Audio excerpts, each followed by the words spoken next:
Nabi itu kalau lagi curhat, doanya aja bisa berjam-jam cuma doa doang tuh. Kayak hadis Aisyah pas lagi cemburu malam-malam kan, Aisyah lagi tidur, ini jatah malamnya Aisyah. Tiba-tiba dia nyari-nyari raba-raba, Nabi nggak ada, dicari di kamar mandi nggak ada. Biasanya Nabi sholat di sebelah Aisyah, wah curiga nih jangan-jangan ke rumah si Fulan. Dicari ke rumahnya, ditelepon nggak aktif, mungkin lagi dicas, datang ke rumahnya. Ketuk pintu. Hafsah, Nabi di rumah kamu enggak? Enggak Aisyah, beneran. Cari ke rumah Sofia. Sofia, Nabi di sini enggak? Enggak, beneran. Cari ke rumah Maria. Maria di sini enggak Nabi? Enggak. Kemana ya Nabi? Rumah istri-istri yang lain enggak ada. Pas balik ke rumahnya, ngelewat masjid, ngelihat Nabi lagi sujud di Masjid Nabawi, di mihrab. Dan Aisyah mendengar Nabi menangis sambil berdoa. Dan sujudnya itu seperti membaca 1 juz Al-Quran. Dan itu isinya doa nangis. Robbi. Jadi kalau kita katakan gak usah banyak berdoa sama Allah, malu. Justru Allah suka kepada hamba yang berdoa. Justru sebaliknya kalau kita jarang berdoa atau enggan berdoa, buat Allah itu orang sombong. Allah gak suka hamba kayak gitu. Kamu gak butuh saya, sama kayak kita lagi ada masalah, punya teman yang punya kelebihan harta, terus kita kayak bingung gitu nyari kesana kemari pinjaman, dia gak dikasih tahu. Pas dia tahu dari orang lain, dia ngomong apa? Kamu gak nganggap saya ya? Emangnya saya bukan teman kamu? Kok kamu punya masalah keuangan tapi saya gak dikasih tahu, malah saya tahunya dari orang lain? Tersinggung kan? Kalau teman kita aja tersinggung, apalagi Allah. Kamu punya masalah kok gak ngomong ke saya, wahai hambaku? Bukan berarti Allah gak tahu, Allah tahu, cuman Allah berhak, bukan ingin ya, berhak untuk dilibatkan. Allah berhak untuk dicurhatin.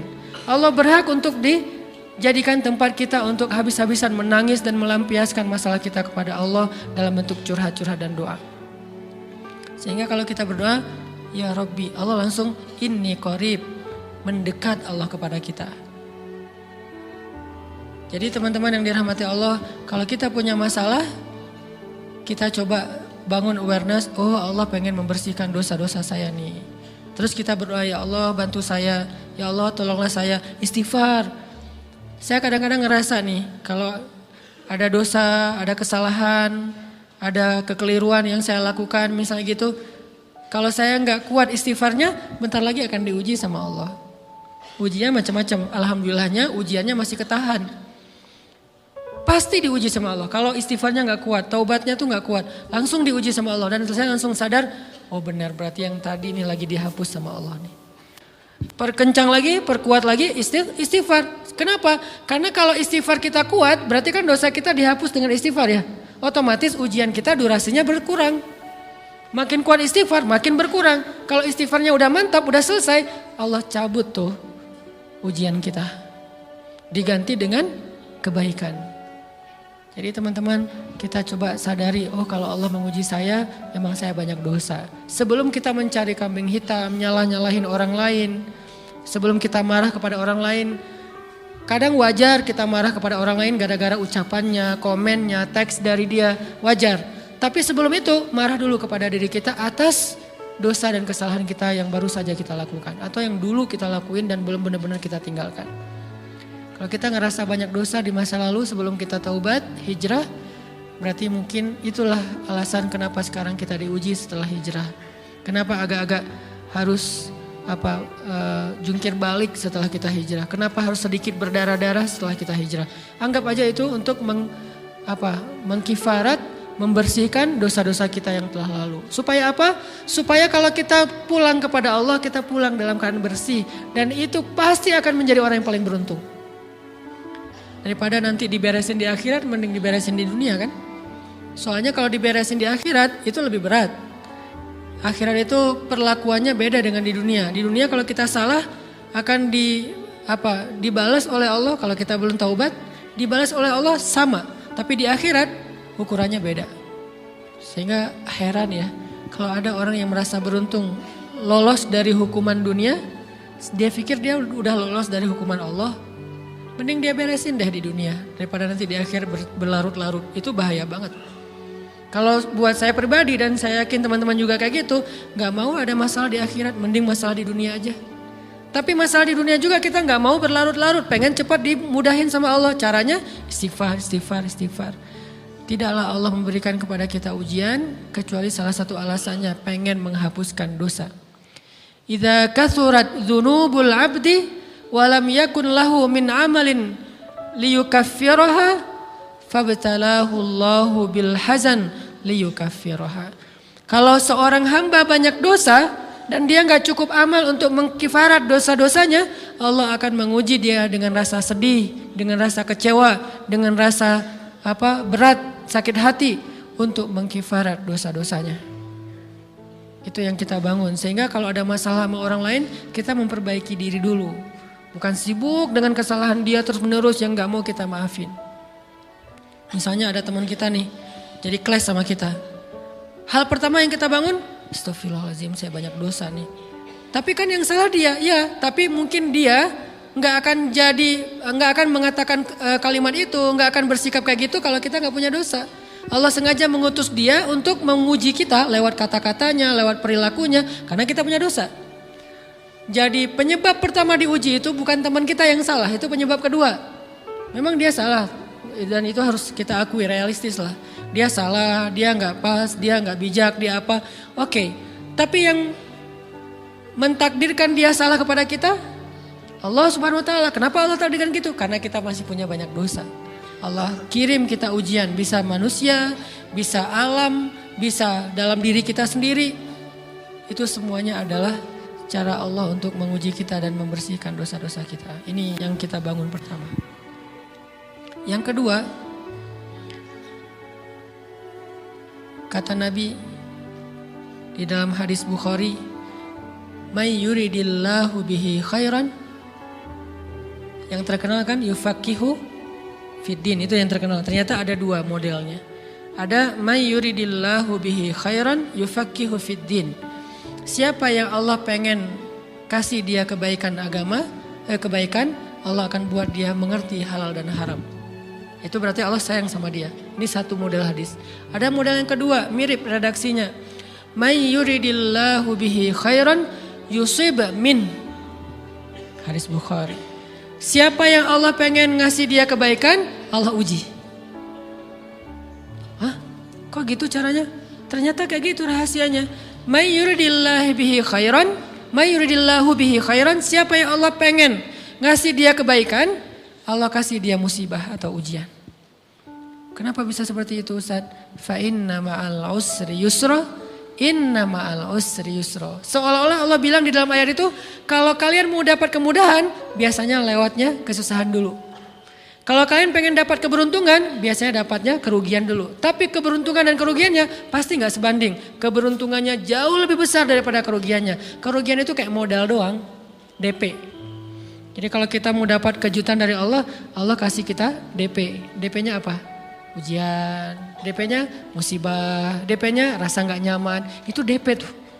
DP terhadap apa? DP dari Allah terhadap hadiah-hadiah besar yang Allah pengen ngasih ke kita setelahnya. Cuman banyak orang yang menolak DP ini. Sama kayak kita misalnya. Kalau kita mau ngasih dia hadiah, kita kasih dia kayak kejutan dulu. Dia lagi ulang tahun nih, disiram air dulu. Setelah itu dikasih hadiah-hadiah yang mahal. Rela gak disiram air demi hadiah? Rela, udah siramin lagi aja. Kalau setelahnya ada hadiah. Yang kita gak rela, kalau setelah disiram, disuruh bersih-bersih sendiri dan gak dikasih apa-apa, kan gak rela tuh. Berarti ini bab iman. Yakin gak kalau Allah tetap ngasih hadiah? Kan sabar dan iman itu ternyata tahu aman, kembar. Kalau kita yakin Allah ngasih hadiah setelah ngasih kita DP ujian, ya kita akan sabar. Gak apa-apa deh, bentar lagi mau dikasih hadiah, digini-giniin juga gak masalah. Dibully, diapain sama Allah, biarin aja. Ya Allah saya sabar, kan bentar lagi mau dikasih hadiah nih. Ini masalah yakin. Tapi kalau kita gak yakin, apa sih maunya Allah gitu kan? Begitu kalimat ini keluar, maka yang muncul setelahnya adalah mengeluh, berputus asa, dan gak akan sabar menghadapi ujian. Ujian, kata Nabi, may yuridillahu bihi khairan. Siapa yang Allah pengen kasih hadiah, siapa yang Allah pengen kasih kejutan, siapa yang Allah pengen kasih pertolongan, siapa yang Allah pengen kasih kebaikan, yusib min, Allah akan uji dia dulu. Ini sunnatullah. Sehingga kalau kita lagi diuji, yang kita lihat jangan ujiannya, Apa setelah itu? Gimana ngelihatnya Ustaz? Gak kelihatan? Dengan mata hati. Istafti qalbak, tanya kepada hatimu, kelihatan gak? Dengan mata hati. Gimana ngelihat dengan mata hati? Dengan iman, saya percaya Allah pasti ngasih kebaikan setelah ini. Orang Allah sendiri yang ngomong, gak ada satu huruf pun di Al-Quran yang salah. Apalagi satu ayat, apalagi dua ayat. Fa inna ma'al usri yusra, ditegesin lagi. Inna ma'al usri yusra. Tapi usr dulu, baru yusr. Dikasih kesusahan sedikit, dikasih kemudahan yang banyak. Dikasih kesusahan sedikit, dikasih kemudahan yang banyak. Ini yang kita coba bangun tajdidul iman. Bangun memperbaharui yakin. Sehingga ketika kita diuji, sedih, wajar. Mengaduh sedikit bukan mengeluh ya. Kalau mengeluh kan nyalahin Allah. Kalau ngaduh, yang namanya orang dicubit kan itu ngaduh. Tapi kalau apa sih maunya Allah? Nah itu ngeluh. Antara mengadu dengan mengeluh berbeda. Mengadu itu manusiawi. Sedih itu manusiawi. Air mata bahkan bukan hanya manusiawi, itu rahmat dari Allah. Orang yang gak bisa menangis itu yang bahaya. Kalau kita masih bisa menangis berarti kita masih peka hatinya. Bukankah anak kecil paling sering menangis? Berarti hatinya peka. Siapa lagi selain anak kecil yang paling sering menangis? Cewek. Cowok itu emang gak punya perasaan, makanya jarang nangis. Cewek dikit-dikit nangis, jangan bilang, cemen banget sih nangis apa, cengeng apa. Enggak, karena dia perasaannya lebih peka dari kita. Itulah kenapa Allah menitipkan bayi kepada perempuan. Kalau dititipin ke laki-laki hancur. Di balik kepekaan perempuan, di balik sensitifnya perempuan, di balik perasaannya yang luar biasa, di situ Allah Subhanahu wa taala menitipkan amanah, dia yang paling baik dalam merawat bayinya. Perempuan secara umum mungkin lebih banyak bicara daripada laki-laki ya. Walaupun ada orang yang perempuan pendiam banget, ada yang nggak ngomong sama sekali, misalnya diem-diem aja, ada. Tapi secara umum perempuan lebih banyak berucap daripada laki-laki. Emangnya ini kekurangan? Bukan. Ini kelebihan. Kalau dia berikan itu dalam hal yang tepat. Apa yang tepat? Mendidik anak. Justru karena perempuan banyak ngomong, lebih baik dalam mendidik anak daripada laki-laki. Laki-laki itu kurang mendidik, kurang mengedukasi kepada anak dengan usia tertentu karena dia jarang memahamkan. Salah hanya marah, salah hanya ditegur. Kalau ibunya jelasin gini sebelum tidur ibunya yang ceritain banyak cerita. Saya sendiri ngalamin sering mana seorang ayah sama ibu interaksi sama anak dalam bentuk verbal. Sering ibu. Jadi menangis itu rahmat dari Allah. Gak apa-apa, nangis aja. Dan itu tidak disebut mengeluh. Kamu kok nangis sih? Kan orang Islam harus sabar. Emangnya nangis dengan sabar itu bertolak belakang? Sabar tetap sabar, ya nangis jalan aja terus nangis. Nangis nangisnya gak cuma nangis doang, emotikonnya juga nangis, berderai-derai gitu. Sampai air matanya menggenang gitu kan ya, boleh lah. Ditambah lagi dengan visual menangisnya, posting bahwa dia lagi tertusuk duri dengan postingan kaktus atau apalah. Dia pengen share ke semua orang bahwa saya sedang sedih. Sehingga nanti ketika ada orang yang menghibur dia dengan sedikit kata-kata yang sabar ya segala macam, wah makin berderai-derai. Itu belum jadi, kecuali dia keluarkan kata-kata mengeluh, baru dia disebut orang yang banyak mengeluh, berputus asa.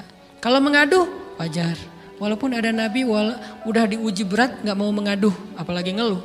Zakaria digergaji mengadu aja enggak. Kenapa? Karena kata malaikat kalau kamu mengaduh sedikit aja, maka Allah Subhanahu wa taala akan menghancurkan kaum ini. Dia kasihan kepada kaumnya, enggak mau mengaduh. Satu-satunya orang yang kita tidak boleh mengaduh hanya orang tua. Atau itu mengeluh kalau untuk orang tua. Kalau yang lain enggak disebut mengeluh. Kalau ke teman, malas enggak apa-apa. Jangan sering-sering tapi. Apaan sih? Ke teman boleh. Tapi ke orang tua, saja itu bukan lagi mengadu, itu sudah mengeluh. Khusus untuk orang tua. Kalau di antara manusia. Kalau kepada Allah dan Rasul, pastinya lebih dari itu. Ketika kita diam saja, tidak langsung beranjak sami'na wa ata'na labbaik ya rabbi wa sa'daik, enggak memenuhi panggilan Allah, itu sudah disebut bagian dari kufur ingkar. Tapi minimal kita mungkin masih mengaduh, kita masih menangis, kita masih lelah, kita masih merasa lemah. Setidaknya kita tidak mengeluh.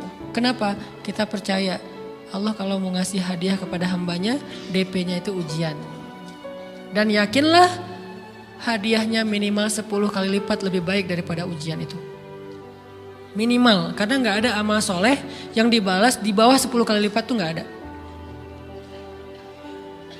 Amal soleh, amal ya bukan niat. Amal yang udah kita kerjakan minimal dibalas 10 kali lipat. Minimal, maksimalnya bighairi hisab, tanpa batas. Bighairi hisab, tanpa batas. Ada yang 700 kali lipat kayak sedekah. Tapi tetap aja ayat sedekah di akhirnya ujung-ujungnya apa? Bighairi hisab juga kan? Berarti sedekah itu minimal dibalas 700 kali lipat. Minimal. Kalau kita yakin.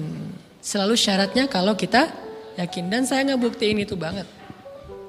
Saya pernah ngalamin lagi jalan-jalan di sebuah kota yang ada becak kayunya, becak sepeda gitu ya.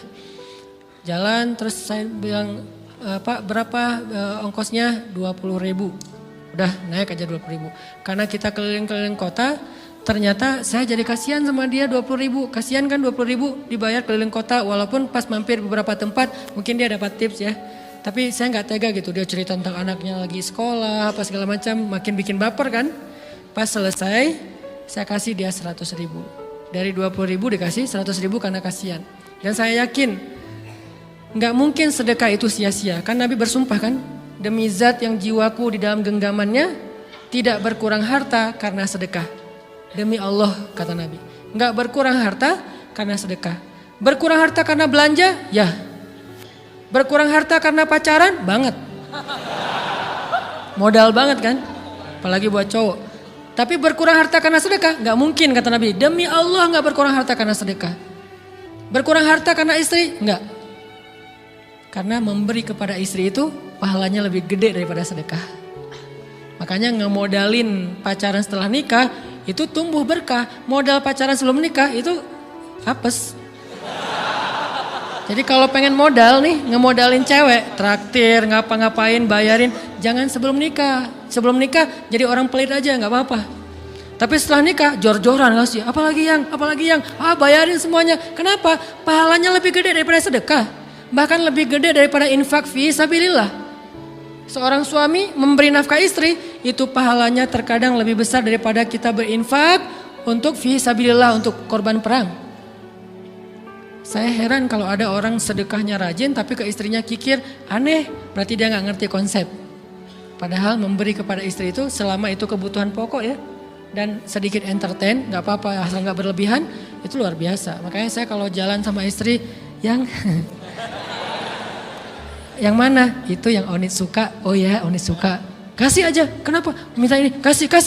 Selama ada kan kenapa gak dikasih kan ya? Nanti Allah ganti, makin rajin kita ngebayarin istri kita, ngebelanjain istri kita, makin Allah ngasih yang kita gak pernah duga-duga. Sampai istri kita cemburu sama kita. Kok kamu duitnya banyak banget sih? Kan gara-gara aku sering ngasih ke kamu.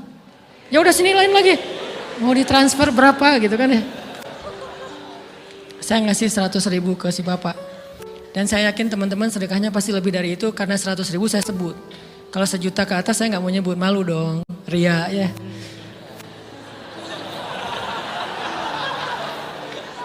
Sebenarnya gak pernah sih. 100.000 deh. Karena kan kecil. Saya kasih 100.000. Ternyata begitu saya kasih 100.000 dia doa. Nah ini nih pentingnya sedekah ke orang yang membutuhkan tapi gak minta-minta. Dia tulus. Dia langsung doa. Ya Allah Pak mudah-mudahan rezekinya lancar, berkah, bertambah dan segala macam, bahagia keluarganya. Doa-doa ini semuanya dikabulkan dalam hitungan hari.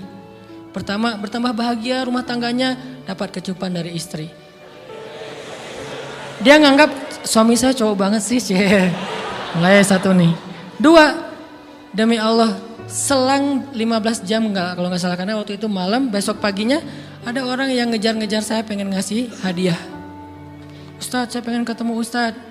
Maaf saya nggak bisa ketemu sekarang, lagi rush, lagi tight schedule gitu-gitulah, sok-sok gaya nggak jelas gitu ya. Terus bilang, Ustadz saya pengen banget ketemu. Dia nggak ngomong pengen ketemu apa. Kalau dia bilang mau ngasih duit kan langsung saya prioritaskan kan ya. Berhubung dia nggak ngomong, ya udahlah, saya sosok jual mahal gitu. Tapi yang namanya rezeki kan gimana kita tolak dia datang kan. Saya nolak. Pokoknya sebentar aja 5 menit nggak akan ganggu waktu Ustadz. Ya udah besok pagi ya pas breakfast gitu. Pakai gaya-gaya dikit breakfast. Pas breakfast, oh ya siap Ustadz. Jam berapa? Jam 8. Udah janjian jam 8. Mungkin orangnya nih dengar live streaming, Pak jazakumullah khair jaza. Makasih banyak, mudah-mudahan Allah tambahkan rezekinya.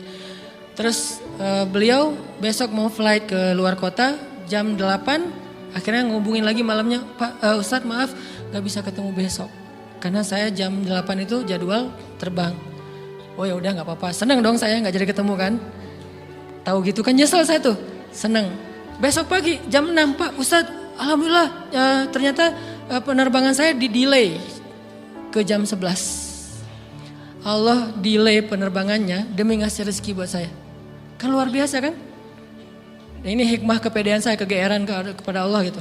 Di-delay demi saya. Kan kadang-kadang GR ya di depan Allah ya. Robbi akraman kan gitu ayatnya. Allah memuliakan saya dengan istighfar tetap. Akhirnya saya bisa ketemu Ustaz. Saya nggak baca WA-nya.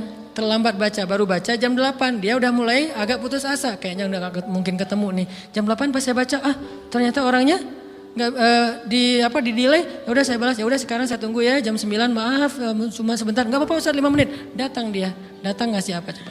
Ngasih duit 200 juta. Demi Allah. Cuman berselang beberapa jam, saya tolak-tolak. Tahu gitu Pak, datang malam ini aja.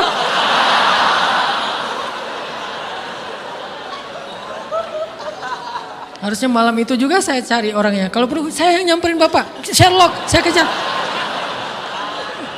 Manusia gitu banget ya. Tapi Masya Allah di situ saya jadi tahu, oh doa orang itu lebih akurat, lebih mantap, lebih diijabah daripada doa saya. Mungkin bukan karena sedekah, tapi karena doa setelah sedekah. Ya Allah dan segala macam dimudahkan sama Allah. Itu luar biasa loh. Saya nggak percaya. Saya pikir main-main. Orang nih iseng kayaknya pengen ketemu doang, pengen selfie. Ternyata pas saya cek, ditransfer, di capture, Ustadz udah ditransfer. Saya, jangan-jangan nih jebakan Batman gitu ya. Nyari-nyari sana segala macam. Alhamdulillah ternyata emang niat baiknya pengen, alhamdulillah saya terkesan, saya dapat hidayah lewat Ustadz segala macam. Sekarang saya pengen membalas jasa Ustadz walaupun kecil 200 juta. Untung saya nggak kaget dan kemudian pingsan. Pak 200 juta stroke kan ya, bahaya. Lebih mahal dari 200 juta. Ini keajaiban ya teman-teman. Jadi kita tuh, saya kan sering bilang keajaiban itu terjadi tergantung tingkat iman. Bukan saya udah soleh banget, enggak. Saya belajar terus untuk yakin deh sama Allah. Modal kita tuh kan gini sebetulnya kan. Duit kita tuh banyak loh teman-teman. Cuman gak disimpan di bank, gak disimpan di saku. Disimpannya di sisi Allah. Bedanya apa sih? Kenapa kita kalau disimpan di bank tenang? Saya lagi punya duit banyak dari 100 juta. Di mana? Di bank. Aman. Kenapa kalau disimpan di saku aman, tenang? Kenapa kalau disimpan di Allah gak tenang? Kenapa kalau disimpan di Allah kita bilang gak punya duit? Ini kan gak fair sama Allah. Gak punya duit nih. Siapa bilang gak punya duit? Kan ada Allah. Tinggal minta sama Allah. Tapi gak ada wujudnya. Tapi kan ada janjinya. Bukankah janji Allah lebih kuat daripada wujud? Bukankah iman harusnya lebih mantap daripada sesuatu yang konkret yang kita lihat? Ada duitnya di sisi Allah. Kenapa gak dikasih? Karena kita belum butuh. Kalau kita yakin duit kita itu ada di Allah, tapi dikasihnya pas kita butuh. Begitu butuh ya Allah langsung dikasih sama Allah. Itu banget benar-benar terjadi dalam kehidupan kita. Pasti kayak gitu. Tingkat tergantung kita yakin apa enggak.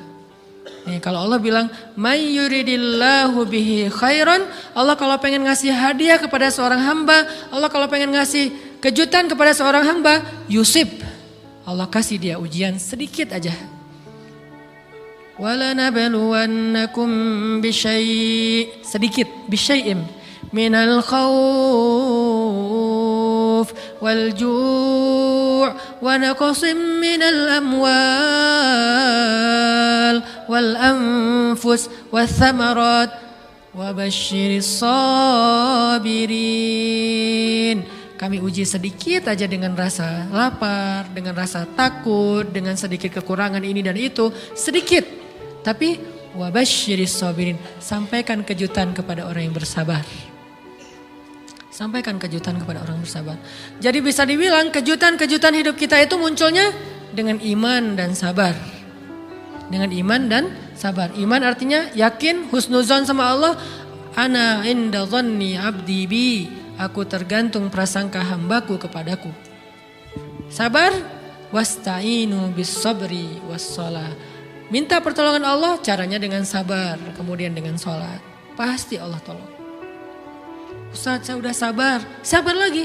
Isbiru wasabiru. Kalau udah sabar, bersabar lagi. Sampai kapan Ustadz? Sampai Allah Subhanahu wa taala benar-benar mengakui kesabaran kita. Setelah itu Allah pasti kasih. Terus apa yang harus saya lakukan Ustadz? Buktikan di hadapan Allah kita itu hamba yang penyabar. Jangan bilang ya Allah saya akan sabar. Jangan, tunjukin aja. Ya Allah kurang apa lagi dari saya? Tunjukin aja. Nanti Allah sendiri yang akan memberi kita gelar sabirin. Sehingga Allah bilang wabasyiris sabirin. Sampaikan berita gembira kepada hambaku yang sabar. Dan kalau Allah udah ngasih berita gembira itu beruntun loh. Kita sabar kayak Allah tahan dulu nih ya kejutan. Allah tahan dulu hadiahnya buat kita tuh ditahan, tahan. Makin lama makin sulit pastinya, makin lama makin berat, makin lama makin berat. Begitu dibuka kerannya itu nggak ada selesai-selesainya sampai kita kebingungan, loh, kok datang terus-terusan? Kayak gitu cara Allah memperlakukan hambanya. Nabi Ayub sakit pertama sakit fisik, sakit kedua sakit hati, 2 penyakit Nabi Ayub. Fisik pertama, beliau lumpuh, beliau sakit. Sakit hatinya apa? Ditinggalkan oleh orang-orang terdekatnya. Anaknya meninggal. Sedih kan? Kemudian pembantu-pembantunya pada resign. Makin kecewa. Dasar kalian. Kemudian teman-temannya pada menjauh. Grupnya nge-live dia. Bukan dia live grup. Grupnya yang nge-live dia. Orang unfollow. Tiba-tiba followersnya tinggal 1 doang. Yang tadi ada ribuan, sekarang tinggal 1. Istri satu-satunya yang masih setia mendampingi beliau. Tinggal 1 followersnya. Kebayang gak tuh? Yang posting udah sepi, udah gak ada yang nge-like. Istri aja yang nge-like. Ini nih Nabi Ayub. Ditambah lagi datang keluarganya ke rumah Nabi Ayub. Gak mau ketemu dalam jarak dekat. Dari luar ngomongnya, Ayub kami gini. Kemarin kamu harta kamu tuh kan kamu ada masalah minjam duit karena istri kamu nih gimana nih bayarnya? Terus mereka tutup muka nggak mau tertular. Mereka bilang jangan dekat-dekat dengan Ayub. Yang lebih parah lagi ada yang sampai nuduh gini. Ternyata ya kamu itu selama ini bukan orang soleh. Selama ini kamu tuh pura-pura pencitraan ordai. Ini buktinya nih. Ternyata akhirnya Allah tunjukin juga borok kamu, aib-aib kamu. Ternyata kamu itu selama ini orang munafik. Jadi Nabi Ayub malah dituduh orang jahat, orang yang terkutuk, yang selama ini mencitrakan diri sebagai orang baik gara-gara sakit itu dituduh demikian. Sedih luar biasa, bertahun-tahun, ada riwayat mengatakan 17 tahun, ada yang mengatakan lebih atau kurang. 17 tahun ditahan semua kebaikan oleh Allah, kecuali 1, iman. Sehingga Nabi Ayub tetap yakin Allah maha baik, pokoknya yakin Allah maha baik. Allah, gimana pun diuji Allah maha baik. Diambil anaknya Allah maha baik, diambil kesehatannya Allah maha baik, diambil hartanya Allah maha baik. Jadi orang yang tadinya paling kaya di negerinya sekarang paling miskin di negerinya. Kebayang gak tuh dibalik 180 derajat. Yang tadinya paling kaya gak ada yang lebih kaya daripada Ayub, sekarang yang paling miskin. Gak ada yang lebih miskin daripada Ayub. Allah maha baik, Allah maha baik, Allah maha baik. Husnuzan kepada Allah. Dan itu gak sehari 2 hari, 17 tahun husnuzon kepada Allah. Pada puncaknya ketika istri beliau harus menjual rambut, gundul, potong rambut, dijual demi apa? Udah gak tahu lagi ngemodalin apa untuk ngasih makan Nabi Ayub. Akhirnya nyari-nyari kerja gak ada yang nerima, jual rambut, pakai jilbab di rumah gak buka-buka jilbab. Ayub curiga, yang kenapa kamu gak buka jilbab di hadapanku? Enggak apa-apa, kan lagi musim panas, gak apa-apa. Akhirnya Nabi Ayub minta tolong dibukain ada apa, curiga kan. Pas dibuka udah botak rambut istrinya. Nabi Ayub menangis, kenapa, apa yang terjadi? Istrinya bilang, suamiku gak ada lagi modal buat kita makan. Saya cari-cari kerja sana sini gak ada yang nerima. Bahkan untuk mandiin hewan aja gak diterima. Akhirnya saya jual rambut saya, mudah-mudahan bisa untuk kita makan beberapa hari. Istrinya keluar, Nabi Ayub menangis, baru Nabi Ayub berdoa. Itu juga doanya malu-malu dan husnuzon. Malu-malu, husnuzon. Gimana kalimatnya? Rabbi massaniyaddur. Ya Allah, saya sakit. Gitu doang ngomongnya. Bukan, ya Allah udah sekian tahun saya sakit, saya gini, saya gitu. Enggak. Ya Allah, saya sakit.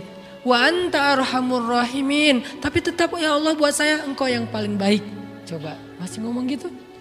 Arhamur Rahimin, gak apa-apa. Jadi seolah-olah mau ngomong, ya Allah saya sakit, tenang, saya gak ngeluh ya Allah, engkau tetap yang paling baik. Gitu coba Nabi Ayub ke Allahnya tuh. Langsung Allah munculkan mata air di bawah kaki Nabi Ayub. Tiba-tiba beliau jadi basah, mandi. sembuh semua penyakit, rontok dengan semua luka-lukanya.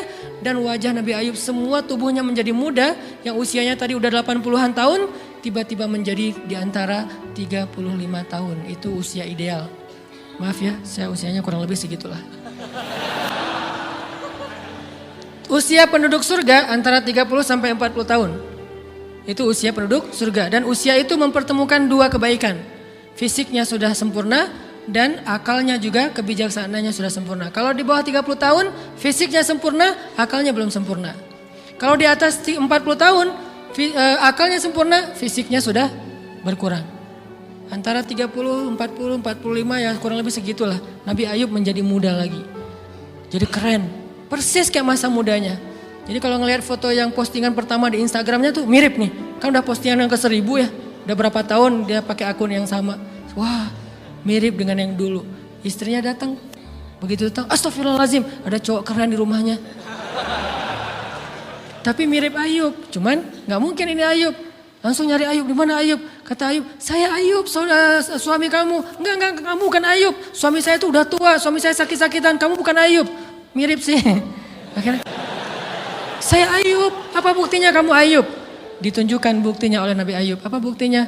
Nabi Ayub menyampaikan beberapa kenangan mereka berdua di masa lalu yang gak ada yang tahu kecuali mereka berdua. Itulah pentingnya kita menyimpan kenangan.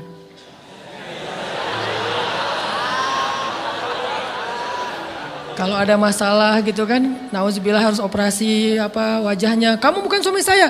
Ada buktinya apa? Ada satu hal yang cuma kita berdua yang tahu. Kalau perlu jangan satu hal, banyak hal ya. Cuman kita doang yang tahu. Orang lain nggak tahu. Pas disebut itu benar, tidak ada yang tahu masalah itu kecuali kita berdua. Akhirnya dipeluk Nabi Ayub ngajak istrinya untuk mandi di mata air yang sama. Istrinya mandi langsung muda lagi. Setelah itu Allah SWT beri mereka harta yang sangat banyak. Lihat kalau Allah udah buka, pertama fisiknya disempurnakan lagi. Kemudian Allah turunkan air hujan. Diturunkan hujan bukan air. Hujannya dinar dan dirham. Di belakang rumah Nabi Ayub itu ada tempat penampungan gandum gitu kan. Ada 2 tempat penampungan. Turun hujan pertama dinar. Sampai penuh penampungan gandum dengan dinar, koin-koin dinar yang 1 dinar mungkin harganya sampai 3 juta. Turun banyak, kemudian turunnya lagi dirham. Penuh, turun lagi di atas atap-atap beliau sampai rumah Nabi Ayub dipenuhi dengan dinar dan dirham. Ini apa? Nabi Ayub kaget. Setelah itu istrinya hamil. Setiap tahun ngelahirin 13 anak Nabi Ayub yang sudah Allah wafatkan. Lahir setahun satu. Wajahnya, karakternya, namanya semua persis seperti yang sudah Allah ambil. Seolah-olah mereka belum meninggal tapi mereka hanya pergi dan kembali lagi. Dibalikin semuanya. Dan Nabi Ayub lebih kaya berpuluh-puluh kali lipat daripada sebelum beliau sakit. Buah dari kesabaran. Artinya Allah kalau mau ngasih kebaikan yang berlipat ganda, yang luar biasa, yusib, Allah kasih dia ujian sedikit. Itu hadis Bukhari. May yuridillahu bihi khairan yusib min. Allah akan menguji dia. Dan yang terakhir yang kita coba bangun juga, ini saya yang lebih ke perasaan ya. Kalau amaliyahnya mungkin ustadz-ustadz lain mengajarkan amal riyadhah buat sabar segala macam. Ini lebih ke perasaan. Satu, kita yakin emang kita layak dikasih hukuman kayak gini, emang kita banyak dosa. Jangan terlalu besar kepala, saya nggak layak dihukum, saya nggak layak diperlakukan kayak gini. Kalau manusia ke kita wajar kita ngomong kayak gitu. Saya nggak layak diperlakukan kayak gini sama dia, oke. Tapi oleh Allah layak banget karena emang kita banyak dosa.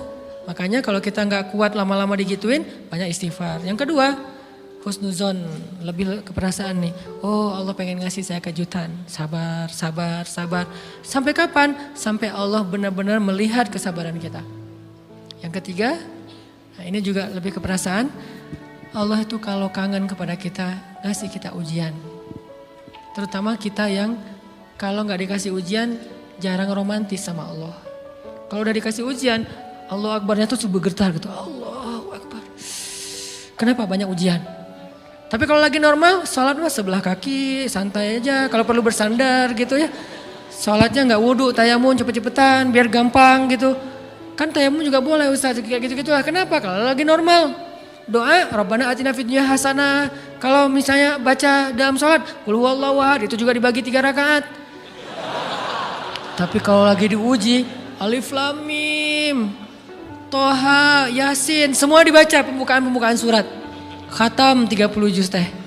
Kenapa? Lagi diuji. Sholat panjang, doa ya Allah habis-habisan. Baru takbir udah nangis, Al-Fatihah aja nangis. Terus kalau ini baca Al-Quran, Bismillahirrahmanirrahim, khusyuk gitu. Tahajud, belum malam dia udah tahajud gitu. Tahajud, kirain udah saking semangatnya. Maksudnya apa belum malam dia udah tahajud? Dari sore udah kangen malam.